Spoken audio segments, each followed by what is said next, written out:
Hello and welcome to the Story Club. I'm Faith Moore, and this is Lesson 8 of How to Write Fiction. In this lesson, I'm going to teach you how to seamlessly insert descriptions of your settings into your writing.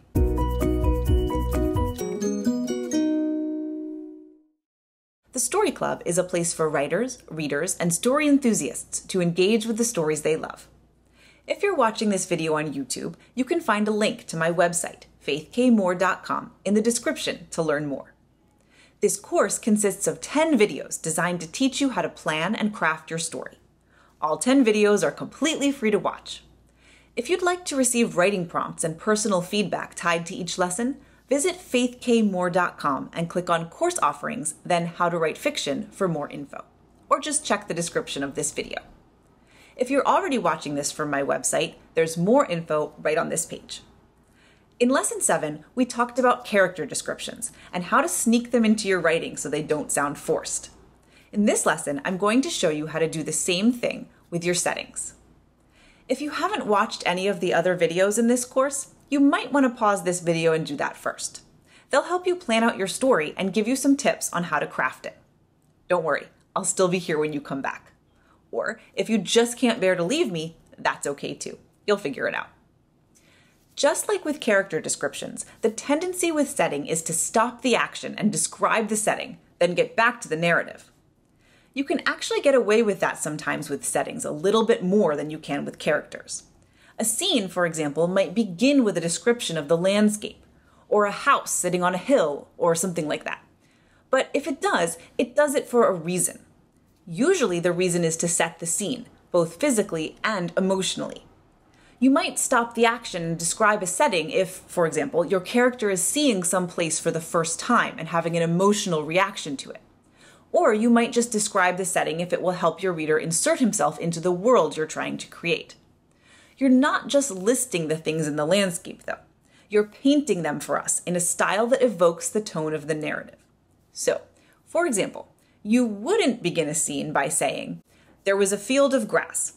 It was surrounded by a white picket fence. Beyond the fence was a pond with ducks swimming on it." You would say something like, "The sun rose over the field, glinting off the morning dew. Beyond the white picket fence, the ducks called to each other on the pond." You're describing what it's like to be in that place, not just what it looks like. But even though there are times when you can just describe a setting, there are other times when you can't. Particularly when a new setting arises in the middle of a scene. When that happens, stopping the action to describe your character's surroundings is clunky. Like this. Monica walked into the room. In front of her were two plump armchairs. They sat on an oriental rug in front of a roaring fire. There were floor-to-ceiling windows to her right and to her left, a wall of bookshelves stocked with leather-bound volumes. Okay, sure, now we have a picture of the room, but we kind of forgot about Monica for a minute there, and whatever was happening with the plot is long gone. The way to get those details in there without taking us out of the narrative is to describe them as the character encounters them. Something like, "The sound of the rain pattering against the windows was louder in here. Monica closed the door and turned to face the room. Her eye was drawn immediately to the bookshelf, stocked with leather-bound volumes. She padded silently across the oriental rug and picked a book at random. The fire in the ornate fireplace warmed her somewhat, but there was still a chill in the air. She sat down in one of the overstuffed armchairs and swung her legs up under her." Let me just pause briefly to say thank you so much for being here. I hope these lessons are helpful. If you'd like to connect further, I'm excited to share that I am now on Locals. If you'd like to join a community of writers and readers and get exclusive content from me, I hope you'll consider becoming a Story Club VIP.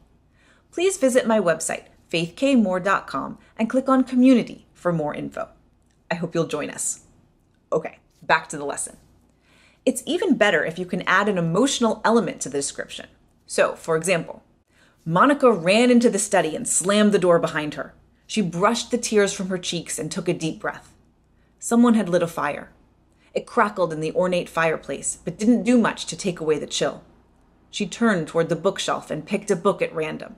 If she could just escape for a moment, read for a moment or two, before she had to face them again. She walked to one of the overstuffed armchairs and sat down.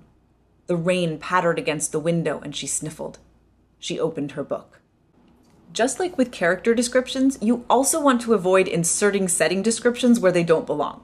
For example, you can tell us that the fire crackled in the ornate fireplace because that helps us picture the fireplace where the fire is crackling.